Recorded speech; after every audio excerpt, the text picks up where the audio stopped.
Alright, strap the heck in. This is about to pop off. There could have been no better opportunity to make me swallow a key. If you missed the last video where we deduced this outcome, we're gonna get it explained. That's it? Any questions? Several!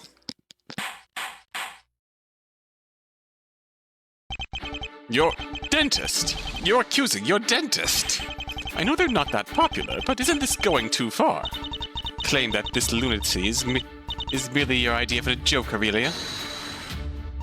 Your theories were all ripe for mocking, but this is undoubtedly the apex of absurdity. Listen to me here. How about we evaluate the merits first? You can't deny planting the key would be very doable this way. If you ignore the dreadfully vociferous paradox of the locked study door, perhaps, that would make you an insult and a disgrace to all detectives. Well, that door would obviously have to be locked with some kind of trick, then. Some kind of trick? What an endowment! And what about the unimpeachable fact that the victim was shot with your gun? I'm sure I'm on the right track with this, but it's meaningless if I can't make it remotely convincing. But to stitch something halfway decent sounding together. Doesn't matter. The culprit entered this building, as documented by the name on the list. Mr. Poley's testimony heavily indicates they were able to get to the lower floor. I prove that Mrs. Holden went downstairs just prior to the auction as well to fetch the knife. It's thus fathomable that they managed to convince her to take them along to that floor. I suppose that would be a reasonable sequence of events so far. Though it doesn't address Miss Priston's question. The gun simply doesn't matter. The victim was alone with the culprit on the lower floor, moments before she died, while showing unusual symptoms. I can't believe you would recycle that acidine poison theory once again. Why not? It remains the only explanation we got for the strange symptoms the body showed. Of course, since they were alone, there are many ways to accomplish this. He could have made her drink the poison, or injected it after she cut her finger. Then she left him downstairs and went back up to hold the auction before finally dying. Weird that he did something that he would have done something that blatant, without her thinking anything odd of it, and just resumed the auction. It may have been the gun that killed her. It's possible the poison contributed to that. While it's relieving to see you won't deny your own guilt, it's after this that everything completely falls apart. According to you, your culprit appears to be condemned to remain on the lower floor, no? Well, yeah. After Mrs. Holden left, there would have been no way for them to get out. I doubt this was part of the culprit's plan. Why do you think so? From the picture you painted, it seems like this dentist would have needed to do a lot of pre-planning. There's just no benefit to it. They would have known the victim was likely about to die. If Mr. Poley hadn't seen what he saw, he wouldn't have checked that floor and they'd be stuck there. Plus, going missing in these circumstances simply looks way too suspicious. Keep in mind that the culprit couldn't have known that Mariko would even out the count. No, it's likely they got stuck against their will. Then when people came to investigate the lower floor, the culprit had to try and evade them. Basically, the display case at the second crime scene was broken. Imagine they tried to hide inside. However, Mr. Guard discovered them and thus had to be killed as well. You're free to consider the nuances of your fantasy on your own time. The room Mr. Guard died in was observed by 4 witnesses covering all escape routes. Dr. Hellinger also confirmed nobody was hiding at the scene. Unless you were to suggest your culprit escaped to the fairy realm, they never existed. Well, there must be some way to escape we didn't consider yet. I knew you were going to make a fool out of yourself. That doesn't even qualify as any level of reasoning. You expect me to have answers to everything all at once. That's not how trials work. Guess you wouldn't know that since you don't even qualify as a lawyer. Most people are not only comfortable in their ignorance, but hostile to those who point it out. Your sad retorts fail to amuse. It appears you're not even qualified to be a jester. You're unqualified to be a decent human being. Not at the time.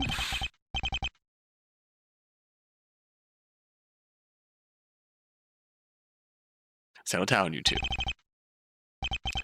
This dentist of yours, what is their name? Huh? Visited their office just yesterday. You should be able to remember that, no? Her name is Theresa Cavity. And does she resemble Dr. Lead? There will be consequences if you don't answer honestly. There's a reason I didn't want to get into those details yet. She doesn't. Did you see this doctor at all today in the vicinity of this building? In the gallery, anywhere? Well, no. I didn't see her. She probably avoided me, right? Oh, it's not gonna go over well. Do you know of any connection this dentist has to this place or to you? Aside from being your dentist, that is. It's not like I had any reason to look into her background. This is gonna get dropped like a hot sack of bricks.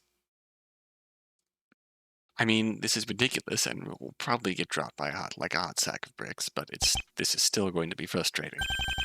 I appreciate the honesty, defendant. That's why I'll be honest myself. You've got absolutely nothing. There was no indication this dentist was ever actually here, and really, your dentist. Given the unprecedented situation you've been put in, I've been trying to be lenient. Even that has its limits. This is not worth consideration. This trial ends here.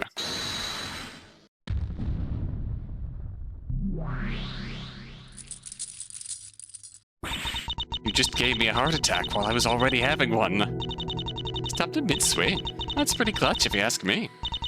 Really though, that's one crazy accusation. Well thanks, I know I've jumped the shark when even you say a theory's too wild. So how confident are you about this one? On a scale. I give this a 50-50 between being right or me being insane and paranoid. Those are better odds than what it felt like. Any idea how to sell this one to the judge, though? Compared to you just eating the key yourself, this one's a bit harder to figuratively swallow. If I had a good argument beyond that, I would have said something. Even if I could actually explain the murders with this, which I can't, I doubt it'd mean much. Got no proof to support my suspect was even here. I doubt there's any to find. Feels like there's only one way to keep this going, then. Yeah. Finding the culprit and putting them on the stand. That's the only way to convince the court they exist. Of course, that's easier said than done. Might be doable, though. Depending on circumstances, there's only two things you do after pulling off a murder like this. The most pragmatic option is to run for the hills, obviously. If that's what happened, we're screwed. I doubt we'd be allowed to summon her back here, even if I know the location of her office. Thankfully, that one's kind of unlikely. True. The culprit really got stuck on the lower floor, like you guessed. That means there's no secret escape route or anything. Which means they're still trapped in this place like the rest of us. I'm guessing that's option 2, then. Yeah. If you can't run, you gotta hide until things settle down. That means we still got a chance to drag this killer out into the open. Sounds good if I had a clue where to look, because right now it seems like this culprit evaporated. There has to be a way to get away after killing Mr. Garnd. She's right. Mr. Garnd's murder is the key. If we piece this together, I hope we do it.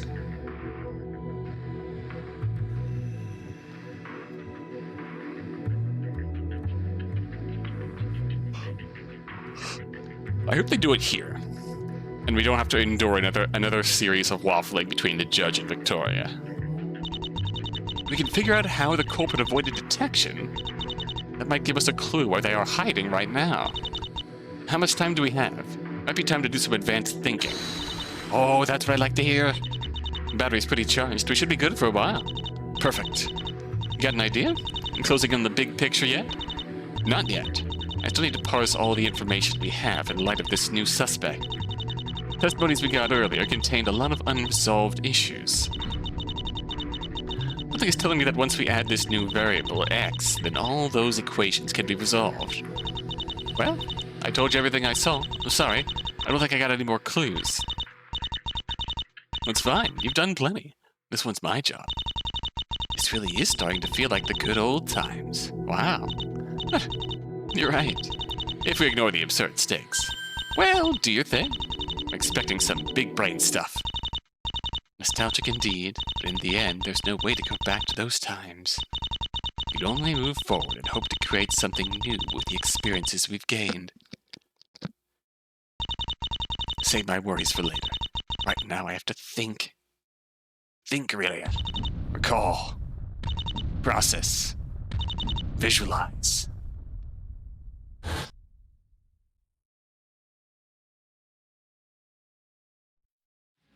Arrange the information. Oh, guy. Recreate the timeline. Chase the pathway to the truth. Oh, my God. Whoa.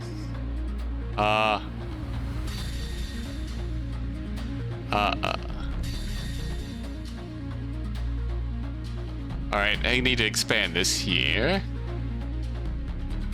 There's a lot going on down here. Mr. Cova and Dr. Hellinger entered the beneficence room upon arrival. They left the door open and ensured nobody could pass through the hallway unnoticed. When the gunshots happened, Mr. Cova rushed over first. Dr. Hellinger says that she didn't want to leave her hunt devices behind, which delayed her.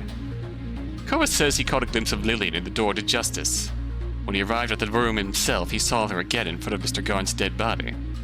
Once Dr. Hellinger caught up, she took lead in the investigation. From there, she investigated the floor in clockwise order. He certainly made it sound like she was very thorough in each room. Once satisfied that everything had been searched, the three of them returned upstairs via the elevator. And keep the investigation in mind, but... for now, the endpoint of my timeline should be everyone being gathered at the scene. Axioms? X shot Mr. Guard directly while being in the same room. There are no accomplices. Nobody is covering for X. Only one incident occurred. The murder wasn't reenacted to create false testimony.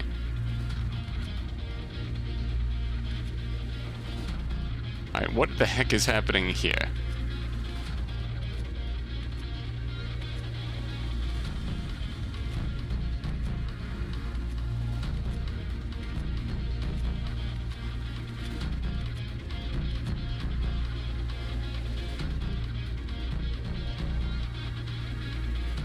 Mariko says she dropped down a ventilation shaft and passed out for a while. When she woke up, she found herself in a room full of ears, which appears to match autonomy. In the treat the room she woke up in as her initial position. She moved into the hallway to approach the shelf to her left. On the other side, she saw the star, Lilian, enter the door with a mouth. That'd be the door to the justice room, and she heard the gunshots and panicked. She would head against the shelf, briefly not watching the door. About a minute or so later, she saw Dr. Hellinger and Mr. Cova arrive. Or in her words, the doctor and the Candyman. They entered the same room as Lilian in close succession. Mariko then got scared and ran back into the room she came from, autonomy. He claimed this room was to the east, but that would not align with our map. It does suggest the layout may not be quite what we assumed, but I should ignore that and simply consider the position of these rooms in relation to the scene. Lilian and Mr. Garn went to the justice room upon arrival on the floor. After searching the room, they split up. I will consider this their moment, her initial position. Mr. Garnt went to take a second look. Lilian went into the autonomy room. He says she moved there counterclockwise. Curiously, no traces of this were discovered on the dusty shelf she must have climbed over. Just when she had entered the room, she heard the gunshots and turned around to rush back. Back in Justice, she found Mr. Garnt's dead body, and nobody else in sight. This put her in shock, but she still noticed that Mr. Cova and Dr. Hellinger eventually entered the room behind her. After that, she stuck together with the others for the investigation. Oh boy,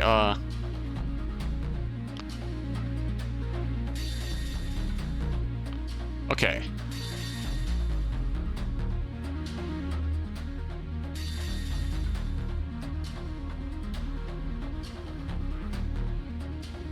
I have to construct a full timeline before I can evaluate it. To start by placing everyone in the rooms they likely started in. I need to set moves that agree with the testimonies. I forgot those I can go through them again. Characters don't have to only move one room at a time. More efficient to move them straight to their destination. Of course, the order things happen in is still important. Someone has to pause along their way for the things to make sense. That has to be considered. If I run into errors trying to make sense of this, they could be severe enough that I'll just have to start over. However, the reason these testimonies disagree must mean our assumptions are wrong. We If an issue can be resolved by altering an assumption, it might be possible to keep a timeline going. As long as I can think of the correct assumption, at least. Instead, move in each slot and then try evaluating.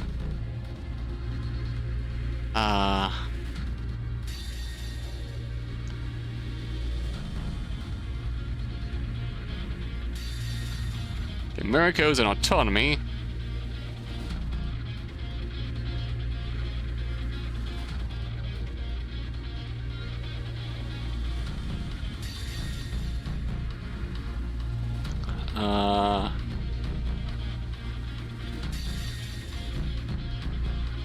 Alright. Okay, I think that's the start. I think that's how this is meant to work.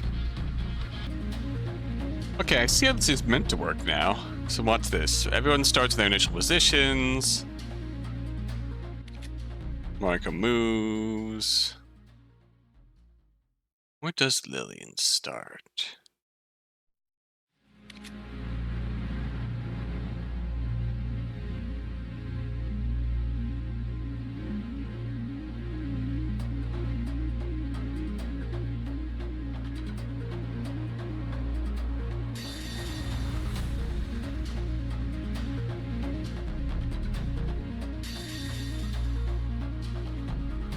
Whoa, what? Oh, wow.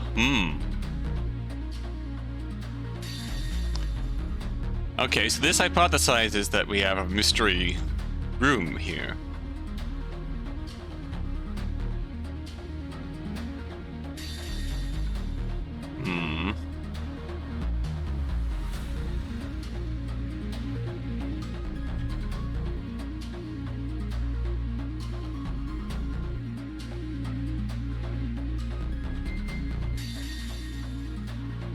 Okay, so gunshot.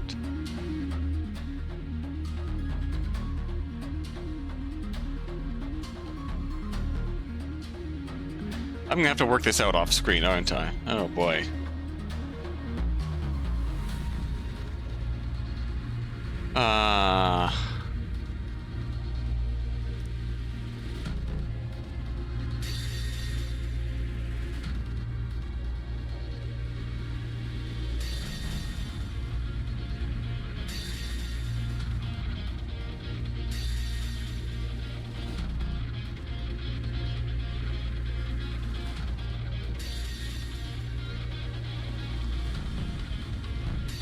Just see what happens if we evaluate.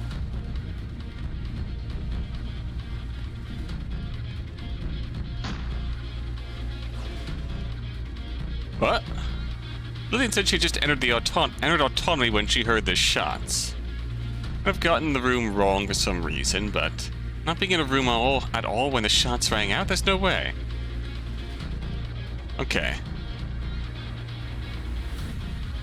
Wish there was a way to reset.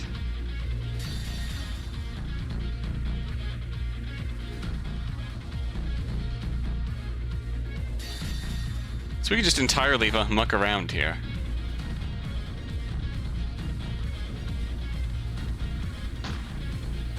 Wait, what?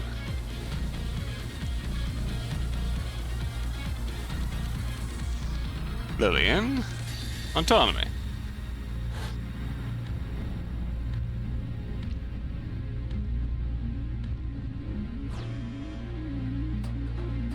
Sadly, that move doesn't seem possible. The bump into Mariko at the shelf or past the open door guarded by Dr. Hellinger. As long as those barriers are in place, people on the left side of the map are pretty restricted.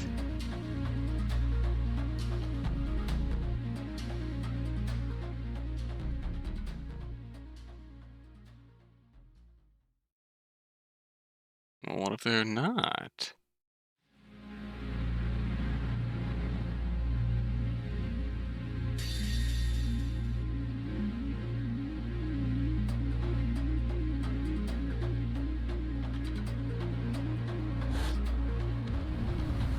Just see what happens if we do this. False. Lilian and Mariko did not bump into each other. Mariko may have seen her for a distance, but Lilian had no idea she was there. It's really they can never been in the same location.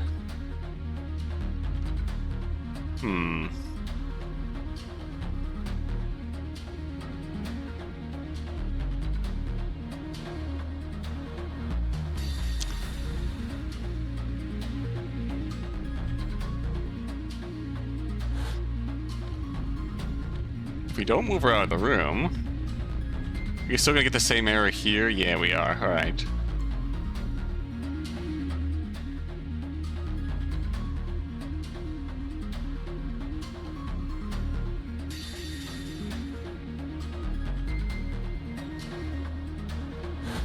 Let's see what we think of this. This is the change assumptions button. There's an issue here. Moving so far, it doesn't look like Lilian climbed over the shelf. For her testimony to make sense, she needs to somehow do that on her way to the room. Is there a way to explain this? Relocation of the shelf was in her path. There is a second shelf. Maybe there's a second shelf, maybe. A second shelf there? That might work. Let's think through the rest. Things are happening here. Yeah, okay, yeah. It worked like this. Mr. Cova arrived at the scene. He spotted Lilian at the body. Make sure she's in the room before he gets there. Alright. So...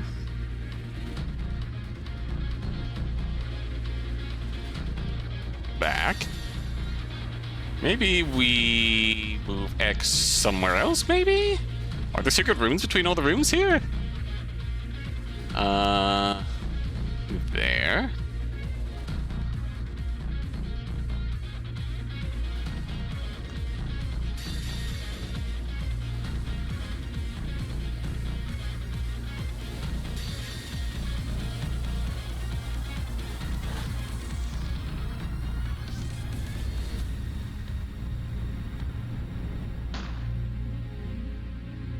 There's an issue here. Looks like Lilian climbing over the shelf, so I'll do that on our way to the room. Oh yeah, second shelf.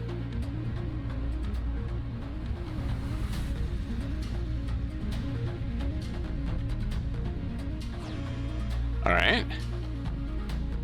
Something is missing. Mariko did not see Dr. Hellinger and Mr. Cova enter the room when she was what? Okay. Mariko needs to shelf. She only saw one shelf, and layout must have been so that she didn't see the second shelf or what lay beyond. She would not have been looking at who was running in and out of the scene, which would imply she saw the witnesses walk into the secret room instead. Most uncanny things that she saw them arrive more or less together. While she wasn't super confident about it, she even claimed they got there in the opposite order. How's that even possible? Could I be seriously misinterpreting something here? These discrepancies have to be resolved. I want to understand what really happened. Oh boy. Alright. Thinking time.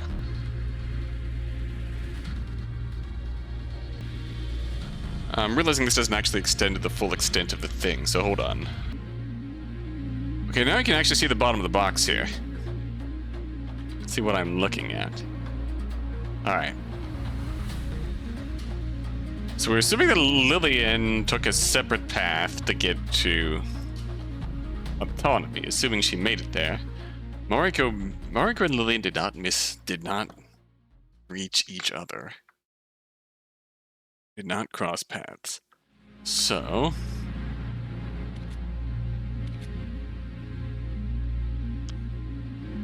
Lilian saw Mariko Mariko saw both Hellinger and Cova. And also supposedly saw Lilian, but if Lilian went another path and crossed another thing, then this is gonna create an error, but I wanna see what happens if we go a separate the other Lilian path. Alright. This brings up this. Shelf was in her path. Nope. Okay. Mariko being right at the shelf, and those two did not bump into each other. This would be anywhere, need another approach.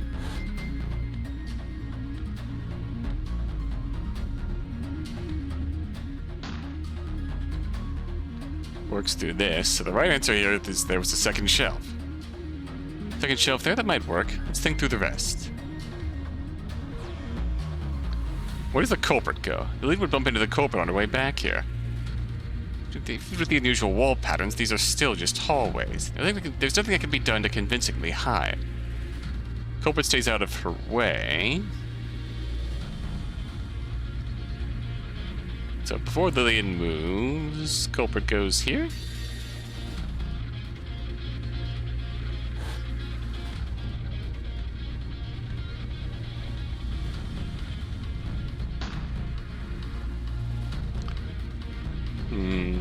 Second shelf. Into the rest. Blop. Blop. False. And worked like this. When Mr. Cova arrived at the scene, he spotted Lilian. Oh, we have to move Lilian first. X moves there. We'll put Lilian back here. We'll run the evaluation. We have extra moves to resolve here. Second shelf. I think that works. That gets culprit out of the way. That gets you two through here. You move back. This is a problem. Something is missing. Mariko did not see. And enter the room she was watching. He only saw one shelf. The shelves are actually arranged like this. Layout must have been so that she didn't see the second shelf what lay beyond.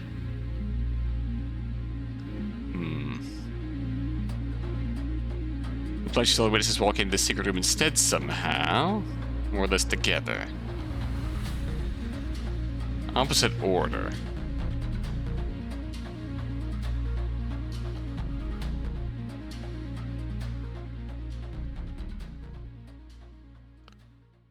Beneficence left the room. Cova rushed out first. Ellinger didn't want to leave Hunt.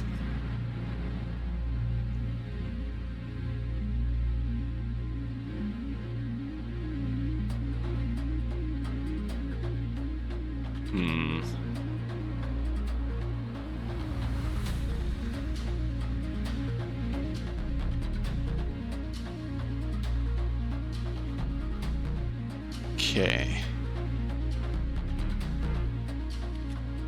Oh shit,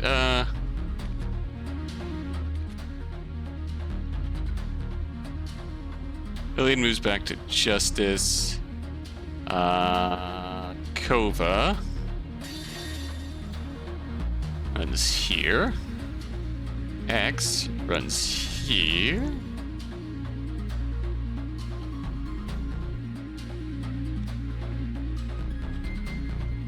Actually, X runs here, why not?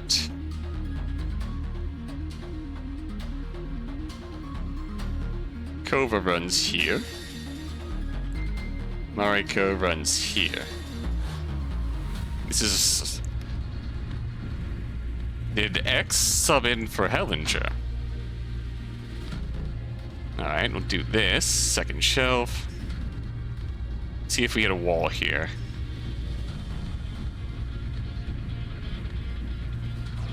Alright, error.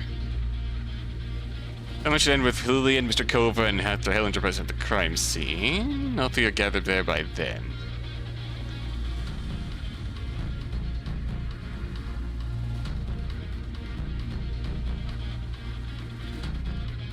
Then X moves here.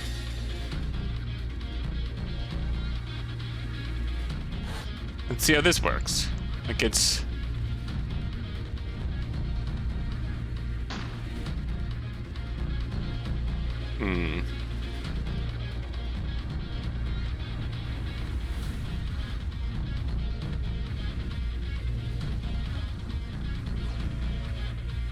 Wait. How'd I...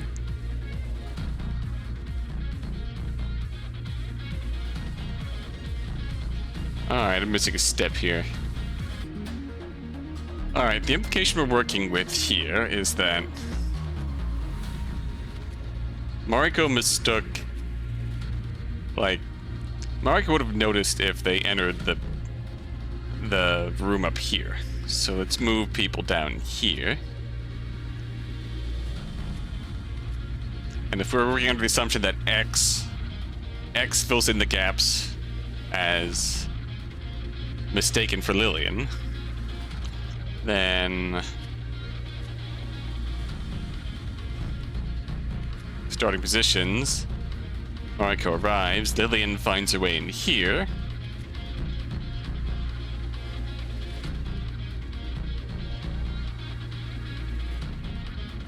Lilian leaves Garnt. X shows up, kills Garnt. Leaves. Notices the crowd here. Lilian returns on hearing the gun. X bails for the front door. Lilian returns. Mariko bonked her face and didn't see someone leave after the gunshot. She just turned around and saw, quote-unquote, Lilian returned. Entered the secret room. Cova followed suit. And the discrepancy in their timeline is that... Did X go there?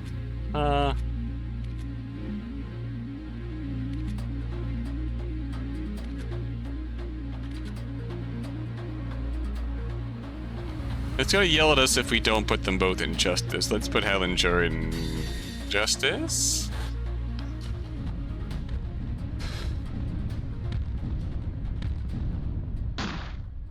Let's create second shelf. Lilian climbed over a shelf and got in there. After Mr. Cova. Oh shit. Alright, we'll switch that around then.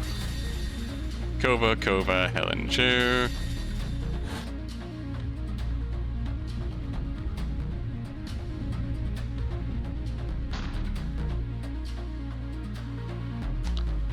Did we get somewhere? Here, second shelf, alright.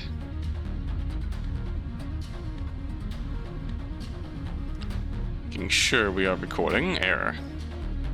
Oof. Doesn't fit Mariko's testimony. She never saw that many people enter and leave the room in her view. Lilian then the other two witnesses, and they're all simply going inside. Not one moment that she got startled by the gunfire and hit her. At one moment she started the gunfire and hit her head. Missing one person's movements, no more than that. Moved in differently. Does Mariko bail? We just shift this around. Cova goes to justice. Hellinger goes to justice.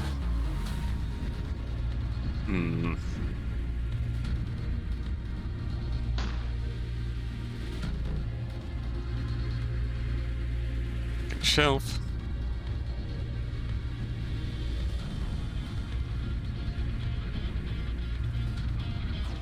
Uh-oh.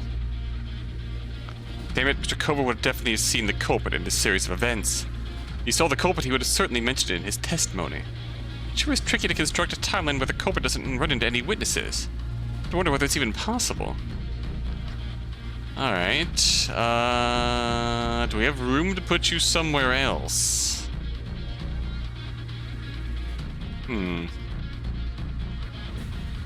Wait. Okay. Oh shit. Cova and culprit were here. Cova would have mentioned seeing in that. Oh. Cova still.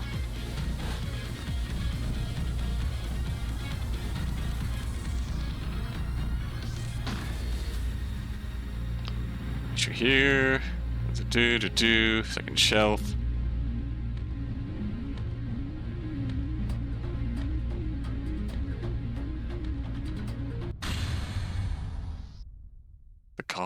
The culprit swapped with timeline evaluated. No error is found.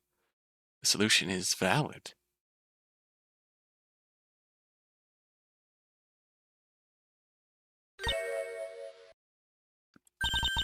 I know that look. You finally figured something, haven't you? Yeah. It's not what I expected, but I worked out how Mr. Garnt was murdered. That explains why Mr. Cova was way more hostile to us on the stand. Because it's not Mr. Cova. The shocking stunt that was pulled on us, alright. Well, don't leave me hanging when you're leading like that. Demon judge face in the background. This will need a longer explanation. We won't have the time here.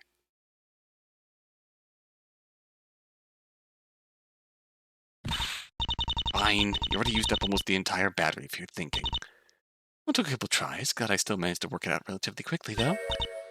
Only one issue left. The The judge is already swinging his hammer, so you'll have to be quick once I resume time. Oh, right. Maybe we can do a countdown then. Good idea. Your time is going to have to be frame perfect. You know I got decent reaction time. Let's do it. 3. Goes on 2. 1. Objection!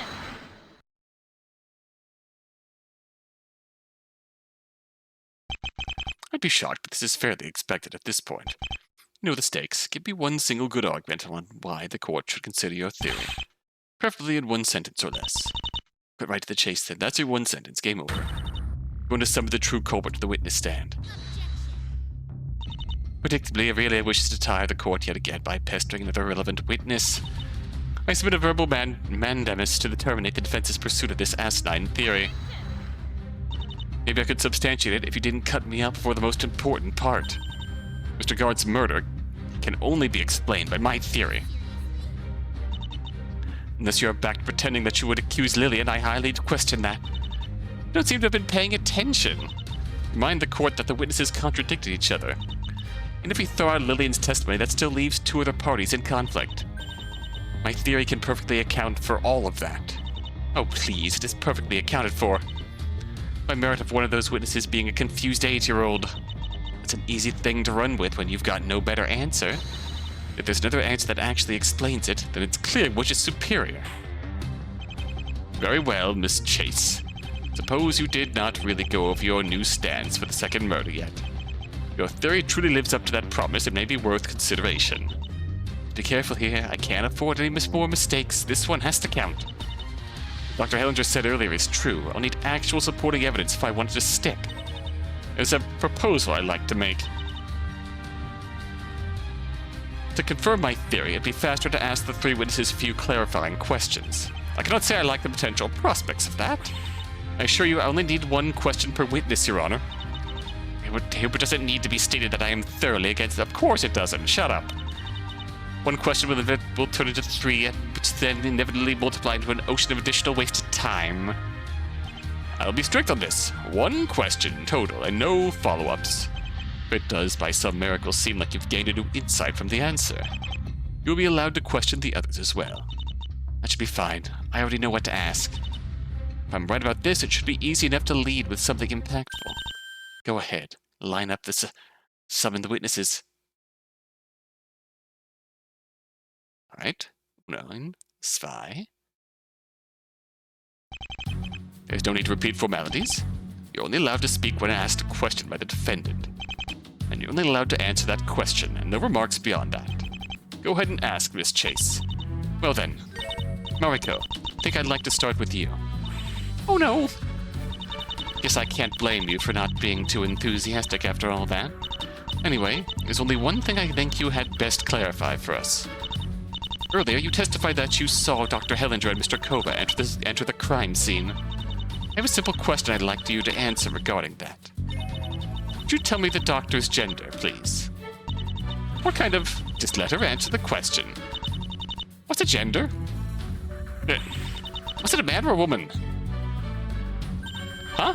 That's a strange question to ask me. Doctor's a man. Probably. Thought you talked to him. Thank you. How's that for sufficient impact, Your Honor? Well, I do have to admit I'm not sure what's happening here. Why would you call Dr. Hellinger a man? It all makes sense once you realize we've been miscommunicating with the witness. He's been referring to people with her own job titles. Only because she's bad at remembering their names. In her actual testimony, she said she saw the doctor and the Candyman. We, understandably, assume this was referring to our 2 witnesses. Indeed, we know Dr. Hellinger does have an academic title, so doctor sounded fitting enough. We should have stopped and asked ourselves, if somebody as young as Mariko would know or care about that. Because our Dr. Hellinger and this doctor are clearly 2 completely different people. What in heaven's name? Miss Mariko, you weren't talking about the witness standing next to you? No? I thought you knew him. That's not the doctor. That's the detective, right? The detective and the princess were already... Oh, we're already on the case. That's what you dubbed her earlier in the trial. You seem to stick with your names for certain people. Yes, you get it. Maybe I shouldn't have called you a villain. Villain? Yeah. Well, then who was it? Who did you actually see? You said only one question. I want to go home. Obviously, it must have been someone with a more masculine appearance. This mystery man must have looked like a doctor. Like, say, a dentist. Please cease acting like you possess a deeper degree of understanding than the rest of us. Even if I were to acknowledge that you figured out the witness who wasn't talking about Dr. Hellinger, the fact that it was a man was merely a lucky guess you're veiling his intelligence. Love to break it to you that it wasn't. And that immediately makes me better than you, Miss, I thoroughly divined it and realizing it was just bullshit intelligence. Remember that my main suspect was my female dentist, Dr. Cavity? If I had been careless, I would have assumed this mystery person was her. Thankfully, I recalled another uncanny statement by Mariko which kept nagging me. The other man carried his candy tray, that's all. The other man implied two men. It seemed like just a small mistake. Oh, that was there. At the time, but once Mr. X was on the table, that's just my trivial part of my process. Whoa, shit. Okay. Alright, full credit. That is there.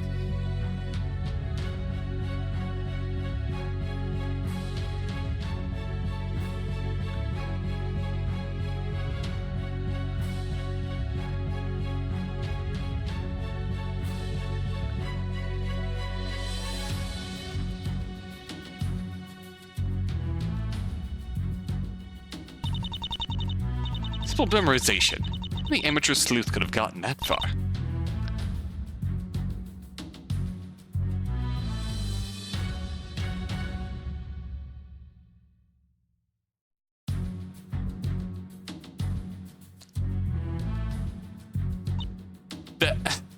That eliminates your own theory, though, you Philistine.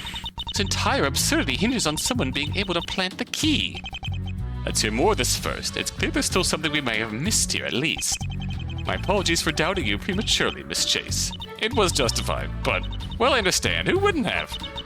Now that we know there was indeed an unknown man there, we have to figure out where he went. Here's my question for you, Dr. Hellinger. You investigated the floor clockwise, starting from Justice. Did you check the shelf at the start, or only at the end? It was the final object I examined. Investigating the rooms was objectively more important. I see. Thanks. How was that a helpful data point? Well, all shall make sense in due time. Now, Mr. Cova,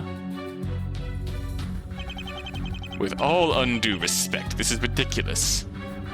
A little child saw a doctor entering the room. I didn't see anything like that. She made a mistake, that's all. That would be both her and Mr. Poley making the same mistake. A bit unlikely. Must run in their family. Like father, like daughter, right? Yeah, he's very hostile. And that only started when he took the stand, which was after the downstairs incident. All will be clear after this next question. Enough's enough. Time to pull back the curtain. There should be something suitable I can use in the evidence. I need to ask him something only Mr. Cova would know. Present the cake?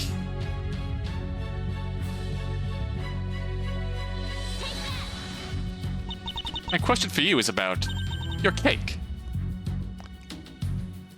Huh? Specifically, I really need to know. Can I have some? What's the recipe? Word on the street is that this cake was made using your own secret recipe. It is paramount to the case for me to know what it is. Can you please tell me?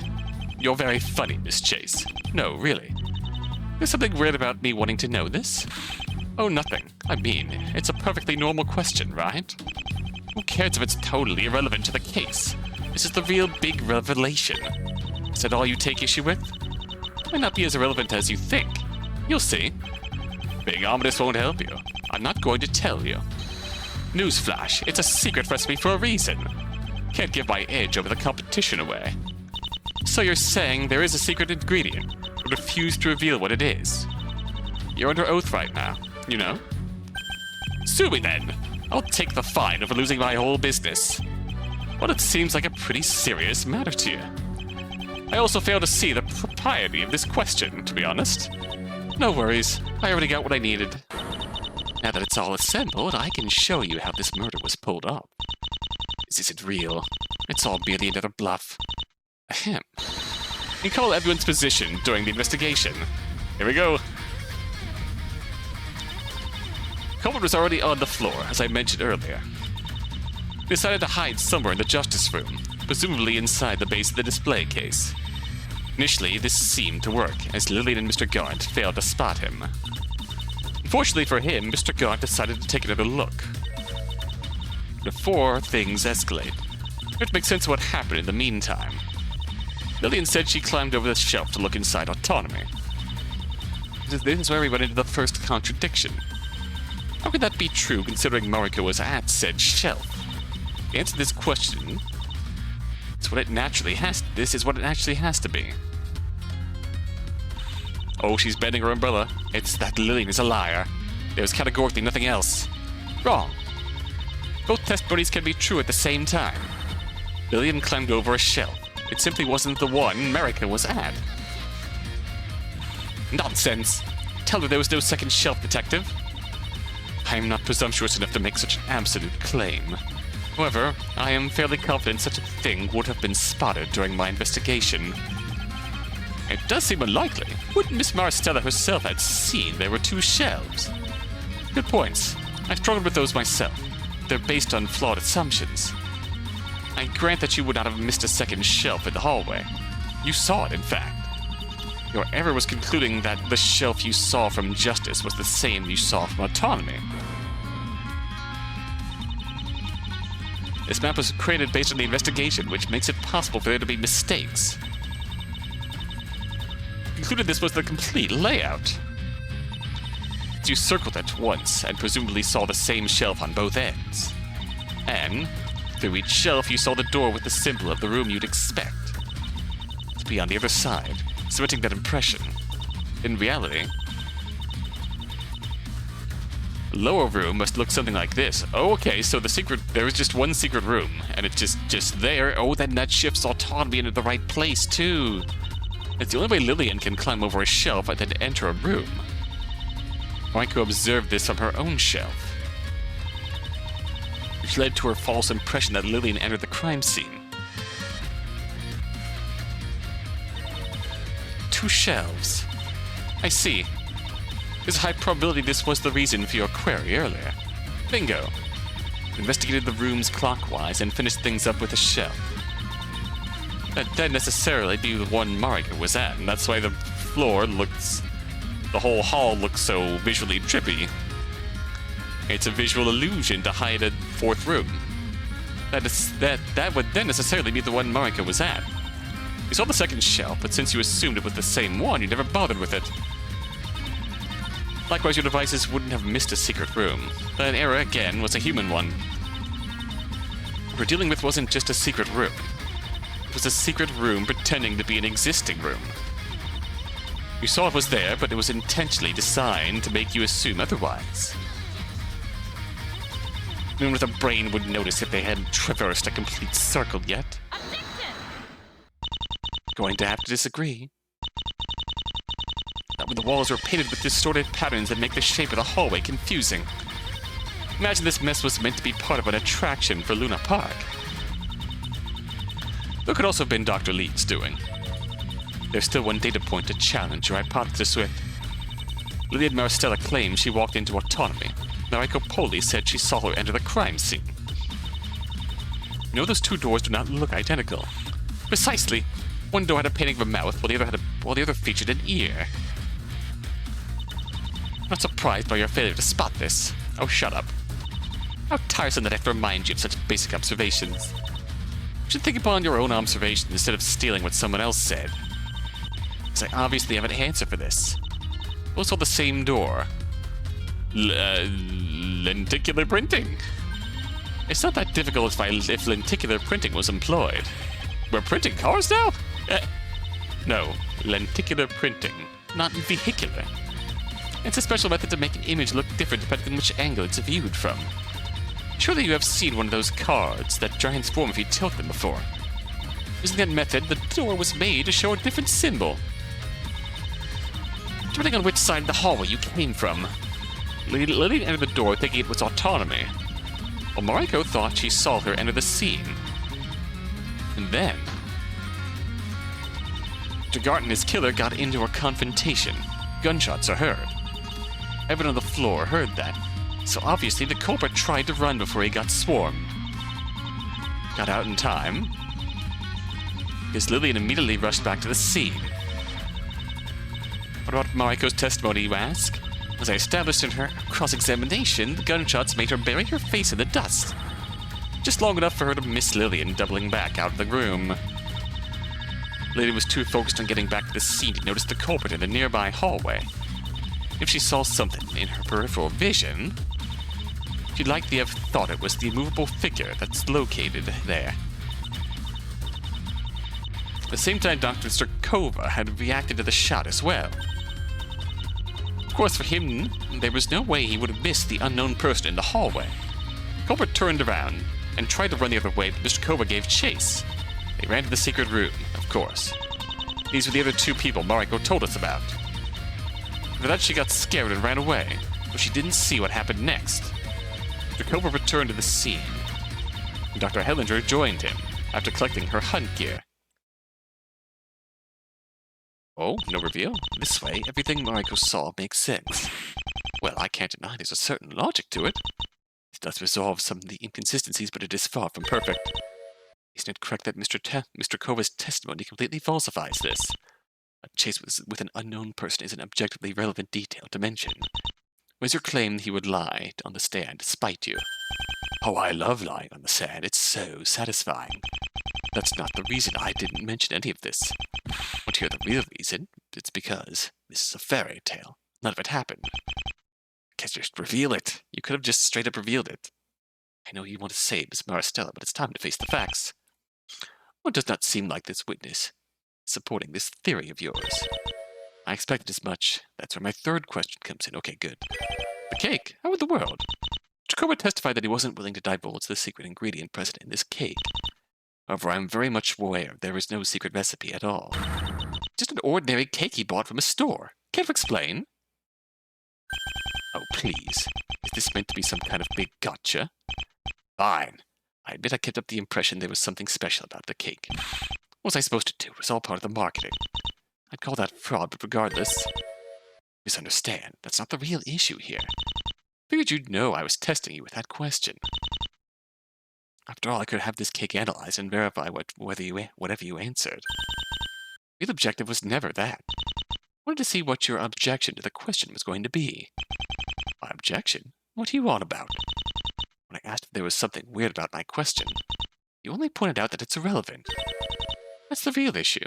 There was a much more valid objection you should have raised. After all, I knew the truth about this cake. There should have been no reason to ask that question because Mr. Cova already told me the answer. Suppose that is odd. Why wouldn't he point that out? It's very simple. He didn't know. He couldn't have known. Because this witness isn't who we think he is. Absurd! Fucking brag from Mariko. Oh. Child, please. Oh, there's the eyes. I said I was going to summon the culprit on the stand. Here you go. I made it such a pain to track you down. It's nice to finally meet you properly. Would we call you now to fake name? Maybe Doctor. Or perhaps you prefer Mr. X. One thing's for sure. You're not Mr. Cova at all. You're an imposter and a murderer.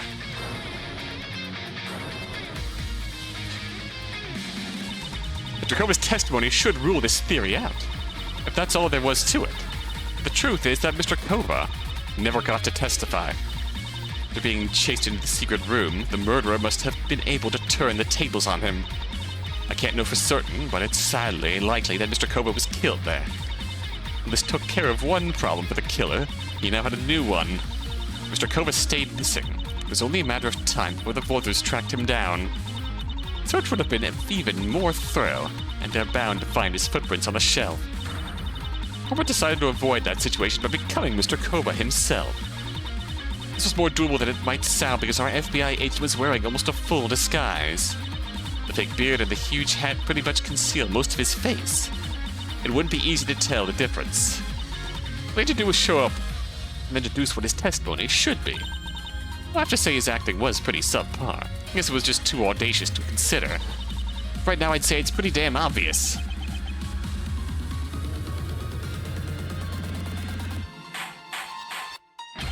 How dreadful! If the witness stated what you said, and not 2 but 3 people have died already. It's regrettable, but very likely. At least we have the man responsible right here. Now, Mr. X, it's time you stopped hiding behind fake names and other people's masks. Demand you take off that costume and show us your real face. Really? You're still? It doesn't matter at all. Not seriously buying your theory, right? Victoria, shut up. Shove your damn pride in. Overruled. Miss Chase has explained several inconsistencies and demonstrated that the witness is suspicious. Court would like to see your real appearance, Mr. Time to see what's behind this mask. What if I'm really ready for whatever it is? Did you hear me, witness? Please remove your disguise.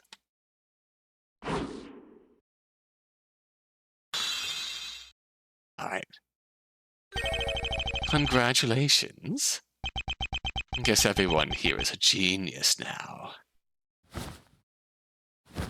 Alright, let's see it. Man. Well, happy? Oh, your eyes are fucked. Oh my. That certainly passes as a doctor's outfit. He's wearing all that under the other clothes? More importantly, though, his face feels familiar somehow. Do you know who this is, Miss Chase? Because I still got no idea. Well, understand you want to look this good, too. But can you stop staring so hard? Wait. I know you. You work at Dr. Cavity's clinic. You're her assistant, no? Sure, whatever you say. So we had an opportunity as well? Yes. I naturally only recall the dentist at first, but she's obviously not running the clinic at all by herself. Makes a lot of sense if it was one of her assistants, though. Must be in charge of scheduling appointments. That's how he set mine to be exactly 1 day before the auction. Amazing. Well, you've got me. You admit it, then? That you were the doctor on the lower floor? And killed Mr. Gaunt and Mr. Cova? Oh yeah, I mean, as a doc, I'm evil by default. So absolutely, I clapped them good. Oh, that smile, I hate it. In fact, I'm responsible for every murder that ever happened in this town. There. I didn't think it'd be that easy. For heaven's sake, guys, that was sarcasm. Anyone? Come on, you're no fun. But how would you joke in a situation like this? This is a serious matter. Please let me cope, Your Honor. If I actually took this seriously, I'd have to hug my knees and cry. Regardless, you're going to have to explain yourself. Fine, I'll face cruel reality then. The truth is that Leo over there is tripping hard. What is this supposed to mean? Means you took some of the good stuff. How else would you come up with all that? Got some left? You can trade for meds? That's probably a bad idea. Think you could talk your way out of this? Mariko literally identified you. Of course she did. I was there, after all. Ran so fast to the scene, I tripped and dropped my disguise. I picked it up and ran into justice before putting it back on. Little girl must have seen me dragging my undercover clothes with me. She somehow convinced herself she saw 2 people. Got an active imagination, that one. What kind of excuse is that? You have to be kidding me. Why'd you not mention that Miss Chase already knew the answer to her cake question? You're seriously on me just for that? It slipped my mind, that's the sole reason. Me being an assistant at some dentist clinic, pure fantasy stuff. Leah is desperate to find a suitable suspect. I don't like how you're giving me a pet name. I don't like that whatsoever. Can't be the dentist, so she keeps adding to her little story. Getting me to take out my disguise in the grand reveal you think it is. Only my cover as a local merchant is ruined now. That's literally all you achieved. Hope you're proud. There's still the 4th room in the 2nd shelf. We can easily go verify things with that. Sure, if you can convince the plaintiff to unlock the elevator again. After the mess it created last time. There's nothing there. You get on my ass with absolutely zero real proof. Let me spell out just how little it makes sense it makes for me to be the culprit. Oh boy.